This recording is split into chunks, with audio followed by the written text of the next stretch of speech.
நீ வருவாயின படத்துல வந்து பார்த்து பார்த்து கண்கள் பூத்திருந்தேன் பாட்டு. இப்போ வரைக்கும் கல்யாணம் ஆகாத 90s கிட்ஸ் எல்லாருமே வந்து வைப் பண்ற ஒரு பாட்டு தான் அது.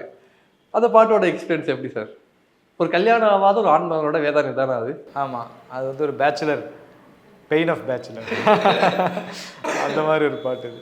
ஸோ நீ வருவாயினை பொறுத்த வரைக்கும் ராஜ்குமாரன் சாரோட படம்.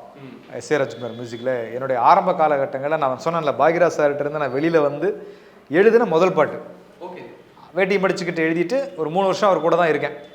ஸோ ஒரு நல்ல என்னை ஒரு ட்ரெயின் பண்ணி ஒரு நல்ல பாட்டு எழுதுகிற ஒரு கலைஞனாக என்னை மாற்றி ஒரு நல்ல பயிற்சி கொடுத்து அனுப்புகிறார். அவர்கிட்ட வந்து வர்றவங்க எல்லாருமே நல்ல பயிற்சியோடு வருவாங்க. நல்ல ரைட்டராக இருப்பாங்க, நல்ல டிஸ்கஷன்ஸுக்கு நல்லா பேசுகிறவங்களாக இருப்பாங்க. இப்போ இன்றைக்கி சினிமாவில் நிறைய டைரக்டர்ஸோட டிஸ்கஷன்ஸில் உட்கார்றவங்க எல்லாருமே யாருன்னு பார்த்தீங்கன்னா பாக்யராஜ் சார் டீம்லேருந்து கண்டிப்பாக யாரோ ஒருத்தர் இருப்பாங்க ஸ்க்ரீன் பிளே வடிவமைக்கிறதுல. ஸோ அந்த நாலேஜ் அவர் கொடுப்பார். ஸோ அப்படி தான் வந்து நான் வந்து வெளியில் வந்ததுக்கப்புறம் எழுதின முதல் பாட்டு நீ வருவாயன.